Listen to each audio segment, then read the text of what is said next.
بسم اللہ الرحمن الرحیم۔ السلام علیکم ورحمۃ اللہ وبرکاتہ۔ میرے محترم دوستو، آج میں آپ کے سامنے ملک الموت کو خواب میں دیکھنے کی تعبیریں بیان کرنا چاہتا ہوں۔ علامہ ابن سیرین رحمہ اللہ تعالیٰ فرماتے ہیں، اگر کوئی شخص ملک الموت کو آسمان پر اور اپنے آپ کو زمین پر دیکھے تو یہ اپنے عہدے منصب سے معزول ہونے کی تعبیر ہے۔ اگر کوئی شخص ملک الموت کو اس حال میں دیکھتا ہے کہ وہ آسمان پر ہیں اور اپنے آپ کو زمین پر دیکھے، خواب میں یہ کیفیت دیکھنے والے کو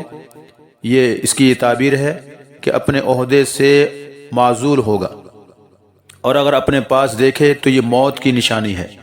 کہ ملک الموت کو خوش دیکھنا تو یہ شہادت کی موت کی نشانی ہے۔ اگر ملک الموت کو خوش دیکھے تو یہ شہادت کی موت اس کو ملے گی، لیکن اگر ملک الموت سے کشتی کرتے ہوئے دیکھے اگر کوئی شخص ملک الموت سے کشتی کرتے ہوئے اپنے آپ کو دیکھتا ہے کہ اس کو گرا دیا ہے تو ملک الموت نے تو یہ دنیا سے جانے کی نشانی ہے، گویا کہ اس کی موت آئے گی اور اس کو بچھاڑ دے گا۔ اور اگر ملک الموت کو گرا دیا ہے تو یہ بیمار ہونے کی نشانی ہے کہ آدمی نے یہ خواب دیکھا کہ ملک الموت کو اس نے گرا دیا ہے تو یہ بیمار ہونے کی نشانی ہے۔ حضرت جابر مغربی رحمہ اللہ تعالیٰ فرماتے ہیں کہ جو ملک الموت کو خواب میں خوش دیکھے تو یہ زندگی دراز پانے کی نشانی ہے، اور اگر سلام کرتا ہوا دیکھے تو یہ شہادت کی موت ملنے کی نشانی ہے،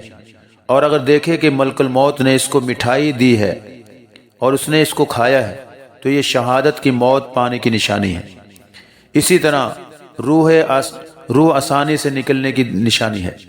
اور اگر ملک الموت کو غصے میں دیکھتا ہے، خواب میں دیکھا کہ ملک الموت بہت غصے میں ہے تو یہ بری موت کی نشانی ہے،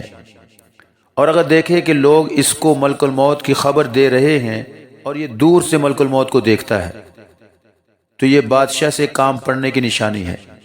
اور اگر دیکھے کہ ملک الموت نے اس کو مار ڈالا ہے، ملک الموت کو اس نے مار ڈالا ہے تو یہ اس بات کی نشانی ہے کہ دشمن کو یہ مارے گا اور دشمن کے اوپر یہ غالب آ جائے گا۔ میرے محترم دوستو، آپ کے سامنے ملک الموت کو خواب میں دیکھنے کی یہ چند تعبیریں بیان کی ہیں۔ اللہ تعالی ہم سب کا حامی و ناصر ہو۔ السلام علیکم ورحمۃ اللہ وبرکاتہ۔